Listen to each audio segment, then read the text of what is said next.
नागरिक न्यूज में स्वागत है। आज की इस डीप डाइव में ना हमारे सामने सुप्रीम कोर्ट के फैसले की कॉपी और कुछ बहुत ही सीरियस इन्वेस्टिगेशन रिपोर्ट्स का एक भारी स्टैक रखा है। हाँ, और मतलब आज हम एक ऐसी घटना और न्याय प्रणाली के उस तंत्र का विश्लेषण कर रहे हैं जो सच में इंसान को सोचने पर मजबूर कर दे। बिल्कुल। देखो, शुरुआत 2012 के चावला केस के वास्तविक तथ्यों से करते हैं। दिल्ली से एक 19 साल की लड़की का एक लाल इंडिका कार में अपहरण होता है। उसके साथ मतलब इतनी क्रूरता हुई कि आंखों में तेजाब डाल दिया गया और फिर 3 दिन बाद हरियाणा के एक खेत में उसकी लाश मिलती है। बाप रे, ये सुनकर ही इतना भयानक लगता है। और ऐसे मामलों में ना समाज का गुस्सा 7वें आसमान पर होता है, जो कि लाजमी भी है। ऑब्वियसली। और इसी वजह से ट्रायल कोर्ट और दिल्ली हाई कोर्ट ने उन तीनों आरोपियों को सीधे मौत की सजा सुना दी। हाई कोर्ट ने तो बाकायदा उन्हें शिकार की तलाश में निकले दरिंदे तक कह दिया था। हाँ, लेकिन यहीं से तो कहानी पूरी तरह पलट जाती है ना। सुप्रीम कोर्ट ने उन तीनों को पूरी तरह से बरी कर दिया। एग्जैक्टली। मतलब मौत की सजा से सीधे पूर्ण रिहाई। ये जानना बहुत दिलचस्प है कि एक पक्का दिखने वाला केस ताश के पत्तों की तरह कैसे ढह गया। इसे ना आप एक जेंगा टावर की तरह समझ सकते हैं। दूर से देखने पर पूरा केस बहुत मजबूत लग रहा था, लेकिन जैसे ही सुप्रीम कोर्ट ने सबूतों के ब्लॉक खींचने शुरू किए तो पता चला कि अंदर से पूरा ढांचा बिल्कुल खोखला था। पर एक बात बताओ, बरी होने का मतलब क्या ये मान लिया जाए कि वो तीनों एकदम निर्दोष थे? कानूनी तौर पर तो हाँ, लेकिन अगर हम सुप्रीम कोर्ट के फैसले को ध्यान से पढ़ें तो ये उन्हें नैतिक रूप से निर्दोष बताने का कोई सर्टिफिकेट नहीं था। अच्छा, तो फिर क्या था ये? ये दरअसल प्रोसिक्यूशन की यानी अभियोजन पक्ष की एक बहुत बड़ी विफलता थी। देखो, हमारी न्याय प्रणाली ना जज्बातों या जन आक्रोश पर नहीं चलती है। हाँ, वो तो है। अदालत तो सिर्फ सबूत मांगती है। बिल्कुल। अदालत बियॉन्ड रीजनेबल डाउट यानी उचित संदेह से परे के सिद्धांत पर काम करती है, और यहाँ पुलिस सबूतों की एक अटूट और विश्वसनीय चेन पेश करने में पूरी तरह से फेल हो गई। मतलब ये एक ऐसी जंजीर की तरह है जिसका अगर एक भी लिंक कमजोर हो तो पूरा लंगर टूट जाता है।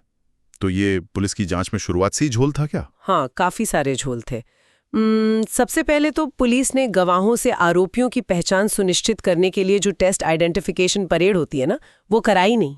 अरे, ये तो बहुत बेसिक चीज है। इतना ही नहीं, जो कार इस्तेमाल हुई थी या जो डीएनए जैसे अहम फोरेंसिक सबूत थे, उन्हें ठीक से सील तक नहीं किया गया था। यहाँ ना मैं थोड़ा रोकना चाहूंगा।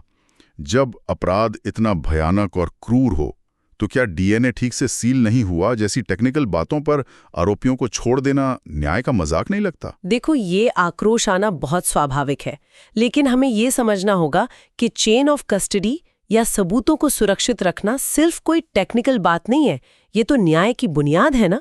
हाँ, ये तो है। अगर सैंपल खुला है तो छेड़छाड़ तो हो ही सकती है। बिल्कुल। और सुप्रीम कोर्ट ने ये भी नोट किया कि शव 3 दिन तक खुले खेत में पड़ा था, फिर भी पुलिस ने दावा किया कि शव पर से एक बाल मिला। मतलब 3 दिन बाद खुला बाल, ये तो साफ प्लांट किया हुआ लग रहा है। एग्जैक्टली। और तो और घटना स्थल पर आरोपियों के आईडी कार्ड वाला एक पर्स मिला, जिसका पुलिस के शुरुआती सीजर मेमो में कोई जिक्र ही नहीं था। बाप रे, ये तो बहुत बड़ी लापरवाही है ना?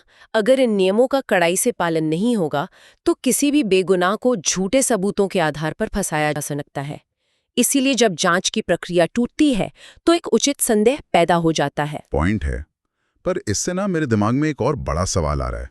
अगर पुलिस की जांच इतनी ही कमजोर थी तो ट्रायल कोर्ट और हाई कोर्ट ने मौत की सजा कैसे दे दी? मतलब वहां किसी जज को ये खामियां नजर नहीं आई? यहीं पर ना इस केस का दूसरा सबसे चिंताजनक हिस्सा सामने आता है, निष्पक्ष सुनवाई या फेयर ट्रायल का सिद्धांत। वो कैसे? देखो, अदालत का काम सिर्फ सजा सुनाना नहीं होता है, उन्हें ये भी देखना होता है कि आरोपियों के कानूनी अधिकारों की रक्षा हो रही है या नहीं। इस केस में कुल 49 अहम गवाह थे। अच्छा। और आपको जानकर हैरानी होगी कि उनमें से 10 गवाहों से बचाव पक्ष के वकीलों ने क्रॉस एग्जामिनेशन यानी जिरह ही नहीं की। Wait, what? बिना जिरा के किसी को फांसी की सजा कैसे दी जा सकती है? उस वक्त जज क्या कर रहे थे? ठीक यही सवाल सुप्रीम कोर्ट ने भी पूछा है। कोर्ट ने बहुत सख्त टिप्पणी करते हुए कहा कि ट्रायल कोर्ट के जज ने न बस एक मूक दर्शक यानी पैसिव अंपायर की तरह काम किया। मतलब वो बस चुपचाप बैठे सब देखते रहे? हाँ, जबकि इंडियन एविडेंस एक्ट अदालतों को ये अधिकार और जिम्मेदारी देता है कि वो सच्चाई तक पहुंचने के लिए खुद गवाहों से सवाल पूछें और प्रक्रिया को सही दिशा दें। पर यहाँ अदालत एकदम चुप रही। तो इसका सीधा सा मतलब ये हुआ कि अपराध चाहे कितना भी गंभीर क्यों ना हो, वो एक खराब जांच और लापरवाह ट्रायल की भरपाई कभी नहीं कर सकता। ये मामला सिर्फ एक केस के पलटने का नहीं है, बल्कि पूरी व्यवस्था के लिए एक बड़ा सबक है। 100% की बात। न्याय केवल नतीजों में नहीं बल्कि उस नतीजे तक पहुंचने की प्रक्रिया में भी दिखना चाहिए। अगर आधार ही कमजोर है तो सबसे मजबूत दिखने वाले फैसले भी ढह जाते हैं। सही बात है।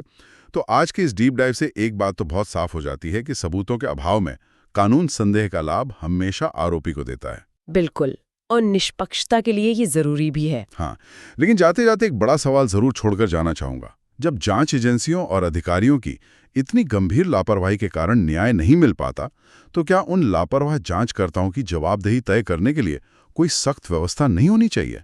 इस बारे में जरूर सोचिएगा।